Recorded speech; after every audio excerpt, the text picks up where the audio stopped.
Ada 5 fakta menarik setelah timnas Indonesia U20 takluk dari Guatemala.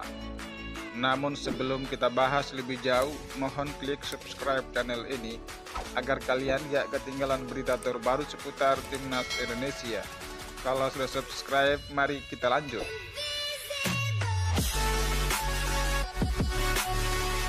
Timnas Indonesia U20 dipaksa menyerah 0-1 dari Guatemala pada laga turnamen mini yang digelar di Stadion Utama Gelora Bung Karno SUBK Senayan Jakarta pada hari Selasa 21 Februari 2023 malam waktu Indonesia Barat. Terjadi sejumlah fakta menarik setelah laga pertandingan antara Indonesia versus Guatemala. Pada laga tersebut, gawang timnas Indonesia U20 kebobolan oleh Jorge Solorzano pada menit ke-22. Pasukan Sintayong sebenarnya punya peluang untuk menyamakan kedudukan atau meraih kemenangan pada laga tersebut. Setelah menit ke-58, timnas Indonesia U20 unggul jumlah pemain karena Julio Garcia menerima kartu merah. Sayangnya, keunggulan jumlah pemain gagal dimaksimalkan oleh Muhammad Ferrari dan kawan-kawan karena tak mencetak gol sampai peluit panjang dibunyikan. Lantas apa sajakah fakta menarik yang mengiringi kekuatan timnas Indonesia U20 dari Guatemala? Berikut ulasannya. 1. Kekalahan beruntun. Kekalahan 0-1 dari Guatemala menambah rapor minor timnas Indonesia U20 pada turnamen mini. Pasukan Sintayong menelan kekalahan beruntun pada ajang yang jadi persiapan menuju Piala Asia U20 2023. Ini menjadi catatan khusus buat Sintayong. Apalagi mereka tak punya waktu banyak untuk bisa mengevaluasi permainan jelang keberangkatan menuju Uzbekistan. Laga melawan Guatemala juga menjadi yang pertama buat timnas Indonesia tak bisa mencetak gol. Padahal Muhammad Ferrari dan kawan-kawan meraih banyak peluang emas. 2. Guatemala sapu bersih. Kemenangan atas timnas Indonesia U20 membuat Guatemala menyapu bersih turnamen mini di Jakarta. Pasukan Rafael Loredo tercatat memenangi 3 laga yang dimainkan. Guatemala mengumpulkan 7 gol dan kebobolan 2 kali dari 3 laga.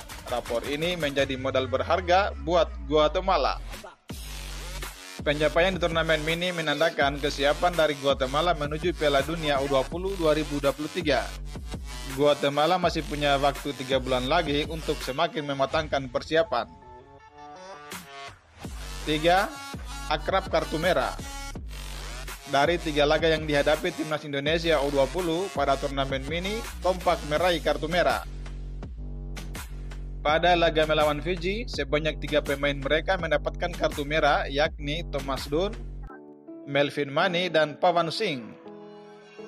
Selandia Baru juga apes saat menghadapi timnas Indonesia U20. Pemain atas nama Isaac Robert Hughes mendapatkan kartu merah dalam laga tersebut.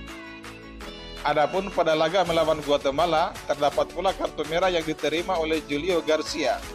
Sementara itu, timnas Indonesia U20 hanya mendapatkan kartu merah sekali yang diraih Hoki Caraka pada laga perdana melawan Fiji. 4. Tak efektif. Timnas Indonesia U20 tampil dominan saat menghadapi Guatemala. Pasukan Sintayong tercatat memiliki penguasaan bola mencapai 83%. Adapun Guatemala hanya memiliki 17% penguasaan bola. Namun timnas Indonesia U20 cuman melepaskan 2 tembakan akurat. Sementara itu Guatemala lebih efektif dalam memaksimalkan peluang. Mereka memiliki 4 tembakan ke arah gawang yang menjadi 1 gol. 5. Posisi ketiga. Timnas Indonesia U20 menghuni posisi ketiga pada klasemen akhir turnamen mini. Timnas Indonesia U20 mengumpulkan 3 poin dari 3 laga yang dimainkan.